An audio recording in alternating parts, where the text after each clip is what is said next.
فأنا ناصح لإخواني بالصدع بالحق تبيض وجوههم. السكوت في مسألة الحزبية يضرها، فاصدع بما تؤمر وأعرض عن المشركين. سلامي على دماج ورجالها والشيخ يحيى ودار العلم يا سعد بانيها. الرحمن الرحيم.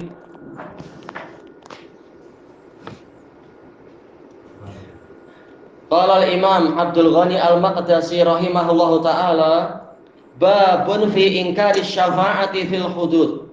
Bab yang berisi pengingkaran terhadap pemberian syafaat di dalam hukum-hukum Allah. Kalau hukum sudah sampai, kalau peristiwanya itu sudah dilaporkan ke penguasa, maka tidak boleh lagi ada syafaat. Wajib hukum Allah ditegakkan.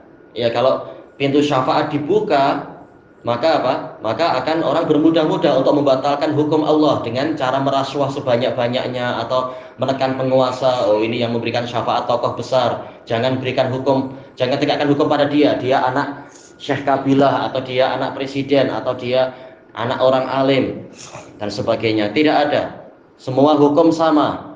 Semua sama dihukum Allah Ta'ala. Hatta walaupun dia adalah putri Nabi Muhammad SAW, hukum sama. Apalagi sekitar Habib, dikatakan oh Habib boleh ini boleh itu. Siapa kamu dibandingkan dengan putri Nabi Muhammad SAW? Ini menunjukkan banyaknya kebejatan moral dari para Habib-Habib itu. Belum lagi dari masalah tauhid, belum lagi dalam masalah bid'ah, sampai dalam masalah maksiat pun banyak yang memfatwakan oh Habib boleh karena dijamin masuk surga, mereka keturunan Nabi. Siapa kalian dibanding dengan putri Nabi? Nabi sampai bersumpah kalau Fatimah mencuri maka tangannya akan dipotong. Nah, siapa Habib itu sehingga menyombongkan diri, sehingga menganggap mereka kebal hukum dan seterusnya. Na'udzubillah. Ini penipuan kepada umat. Wan nahyi anha, dan larangan dari memberikan syafaat di dalam hukum Allah. Al haditsus tsani wal khamsun ba'da salasimi'ah. Hadis yang ke-352. An Aisyah radhiyallahu anha anna Quraisyan ahammahum sya'nul mahzumiyah allati saraqat. Dari Aisyah radhiyallahu anha yang bercerita, sesungguhnya orang-orang Quraisy mereka disibukkan, ahammahum yaitu menyibukkan pikiran mereka, sya'nul mahzumiyah, peristiwa wanita dari Bani Mahzum, salah satu bangsawan Quraisy. Quraisy sendiri bangsawan, ditambah bangsawan Quraisy lagi, yaitu Bani Mahzum yang mencuri. Faqalu, maka mereka menanyakan, man yukallimu fiha Rasulullah sallallahu alaihi wasallam, siapa yang akan mengajak bicara Rasulullah sallallahu alaihi wasallam tentang wanita ini, karena ini akan mempermalukan kabilah. Kalau mempermalukan kabilah, ya jangan berbuat maksiat, bukan malah dengan cara menyembunyikan aib yang ada dan membungkam hukum, bukan seperti itu caranya. Demikian pula bukan dengan cara orang ini dekat dengan ulama tidak boleh disentuh hukum, yang ini jauh dari ulama layak untuk dijatuhkan. Tidak seperti itu. Hukum sama semua, bahkan ulamanya sendiri. Yang bukan ulama juga sama. Semuanya sama, setiap muslim. Tidak ada yang dikatakan kebal hukum. Yang penting apa? Hujahnya jelas, bayinah tegak. Harusnya hukum pun ditegakkan. Bukan dengan alasan oh dia dekat dengan kita, oh dia baik dengan kita, dia masih apa? Suka dengan kita, bukan begitu. Tapi dia melanggar hukum atau tidak, itulah mestinya. Tayyib. Fakallamahu Usamah. Kemudian faqalu, mereka mengatakan, wa man yajtari'u alaihi illa Usamah bin Zaid hibbu Rasulillah sallallahu alaihi wasallam. Mereka mengatakan siapa yang berani lancang membicarakan ini kepada Rasulullah sallallahu alaihi wasallam selain Usamah bin Zaid yang dicintai oleh Rasulullah sallallahu alaihi wasallam. Fakallamahu Usamah. Ini diringkas, yaitu apa? Mereka datang kepada Usamah, minta agar Usamah membicarakan masalah ini kepada Rasulullah agar jangan sampai wanita yang mencuri tadi tangannya dipotong, wanita bangsawan itu. Maka Usamah datang kepada Rasulullah Shallallahu Alaihi Wasallam menyampaikan syafaat. Faqal atashfa'u fi haddin min hududillah. Maka Rasul bertanya dengan soal ingkari, apakah engkau memberikan syafaat di salah satu dari hukuman Allah? Summa qama fakhtatab. Kemudian Nabi pun bangkit seraya berkhutbah. Faqal, Nabi mengatakan, innama ahlakal ladzina min qablikum annahum kanu idza saraqa fihimus syarif taraku. Hanyalah yang membinasakan orang-orang sebelum kalian adalah bahwasanya mereka itu dahulunya apabila yang mencuri di tengah-tengah mereka itu orang yang mulia, mereka membiarkannya. Ahlaka ini fi'il madhi. Fa'ilnya apa? Fa'ilnya berupa apa? Masdar muawwal, yaitu annahum kanu. Baik. Takdirnya berarti apa? Sariqatus syarifi fihim. Wa idza saraqa fihim ad-dha'if aqamu alaihi al-had. Apabila orang yang lemah, orang yang mungkin apa sekedar rakyat jelata yang tidak punya kedudukan apa-apa, bukan datuk, bukan apa itu tan, bukan tun, bukan apa, bukan raja, bukan pangeran dan sebagainya. Nah, kalau orang biasa yang mencuri, maka hukum ditegakkan oleh mereka kepadanya. Dan ini terjadi di seluruh dunia. Orang-orang yang tidak bertakwa seperti itulah cara mereka. Wa aymullah law anna Fatimah binta Muhammadin saraqat laqata'tu yadaha. Demi Allah. Takdirnya apa? Wa aymanullahi uqsim. Baik. Seandainya Fatimah bintu Muhammad Shallallahu Alaihi Wasallam bukan hanya putri Nabi, beliau ini adalah pemimpin wanita alam semesta, salah satu dari 4 pemimpin wanita alam semesta. Seandainya dia ini mencuri, pastilah aku akan memotong tangannya. Berarti apa? La muhabata fi dinillah, tidak ada kecondongan di dalam hukum Allah, di dalam agama Allah. Walaupun dia teman dekat, walaupun dia adalah karib kerabat, kalau dia melanggar hukum, hukum wajib ditegakkan. Baik. Wa fi lafadz, dalam satu lafadz, kana timra'atun tasta'irul mata wa tajhadu. Ada seorang wanita yaitu Bani Makhzum yang dia meminjam suatu barang, kemudian dia mengingkarinya. Yaitu apa? Meminjam, kemudian mungkin suatu saat diminta kembali, dia bilang, oh saya tidak pernah melakukan itu, saya tidak pernah meminjam apa-apa. Maka hukumnya, kata sebagian fuqaha, ini sama saja dengan mencuri barang. Baik.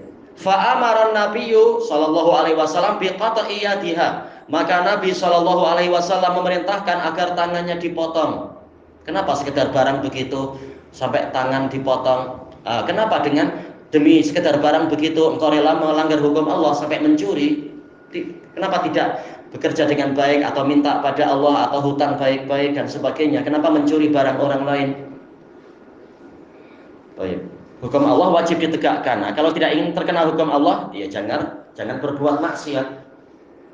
Al-gharib ahammahum ay jalabalahum hamman, yang mendatangkan kegundahan.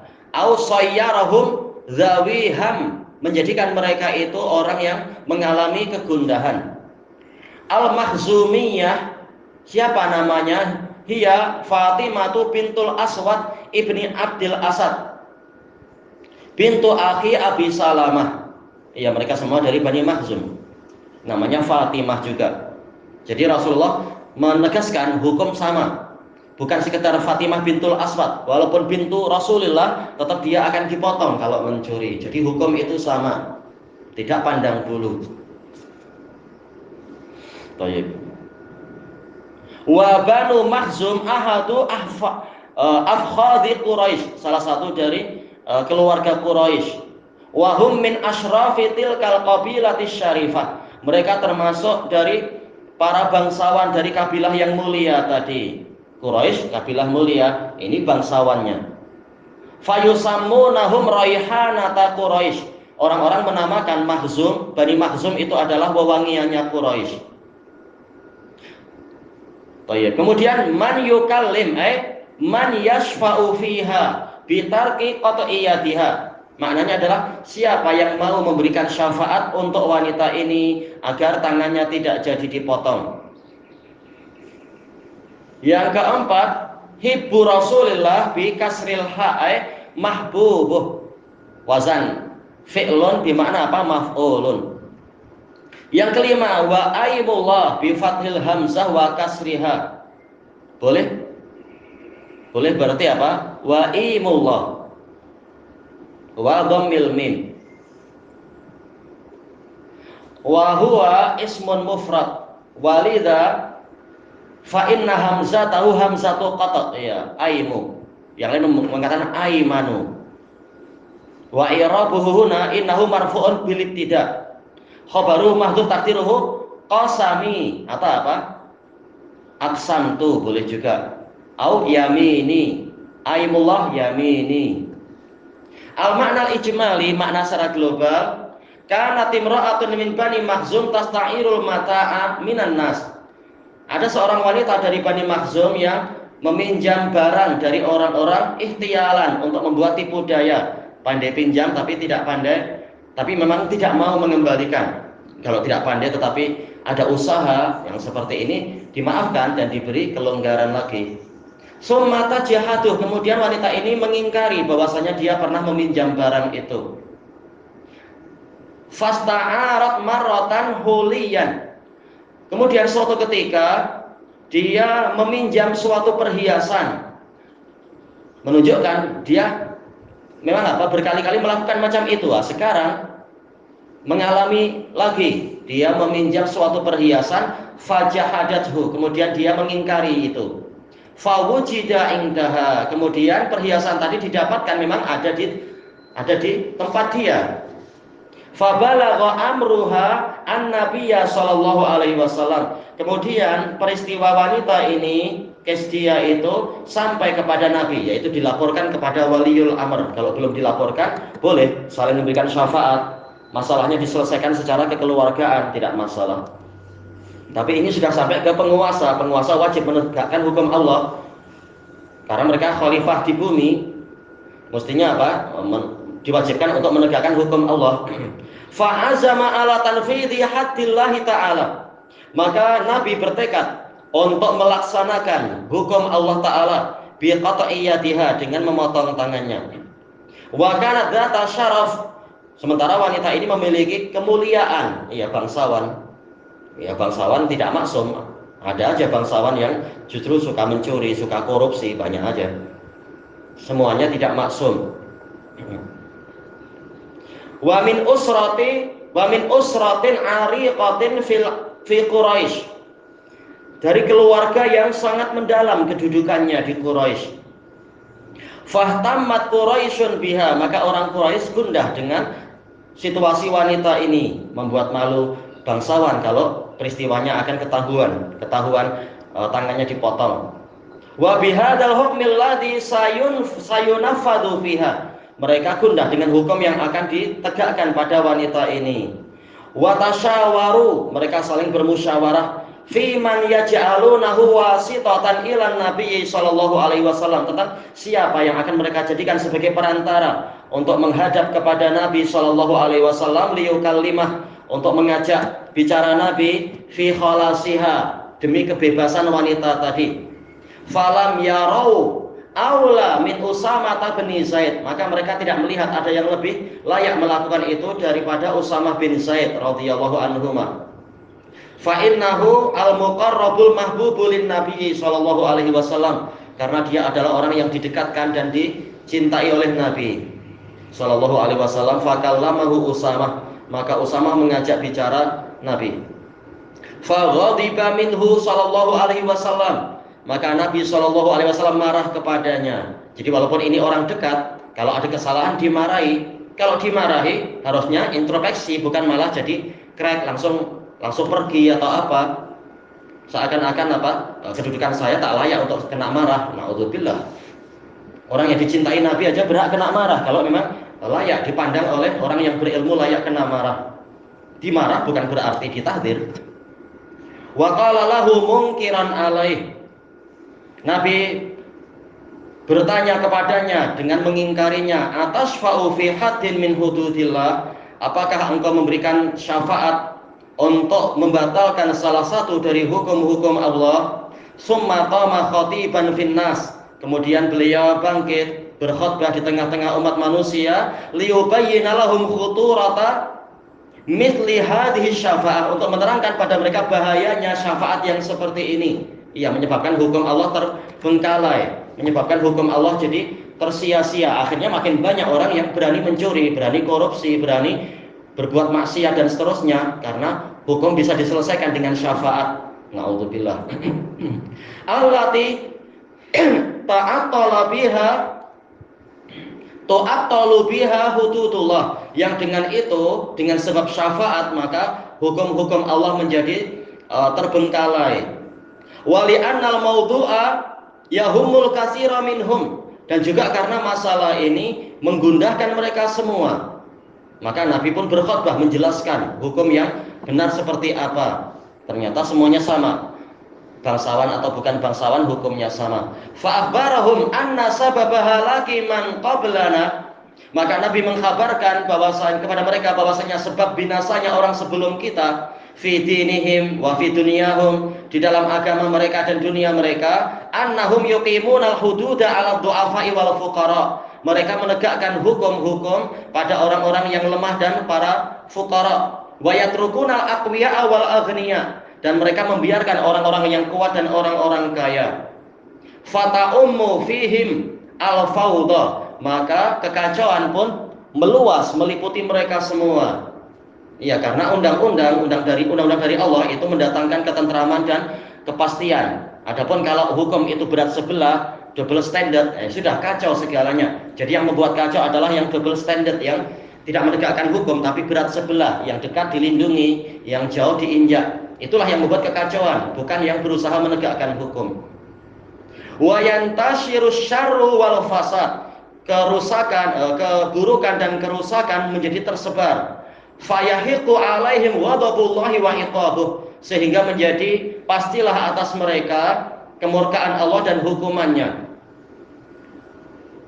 Baik, jelas apa, kemaksiatan merajalela di mana-mana, double standard juga merajalela di mana-mana, hukum Allah semakin tidak berlaku. Apalagi sudah banyak cerita-cerita, demikian pula isyarat-isyarat dari Allah Ta'ala lewat mimpi yang ditakwilkan oleh pakar-pakar mimpi dari Yaman itu sendiri. Bulan ini atau mungkin sebulan lagi akan ada bencana besar di sana dan seterusnya. Tinggal apa? Banyak-banyak bertaubat, banyak-banyak memperbaiki diri dan menegakkan hukum agar hukum itu menjadi adil. Ini berlaku di dunia semuanya, bukan hanya di satu negara tapi semua. Karena hukum Allah memang ditelantarkan di hampir semua negara. Nah, semuanya wajib untuk bertaubat dan memperbaiki diri, bukan malah memperbanyak barisan yang melembekkan hukum dan seterusnya.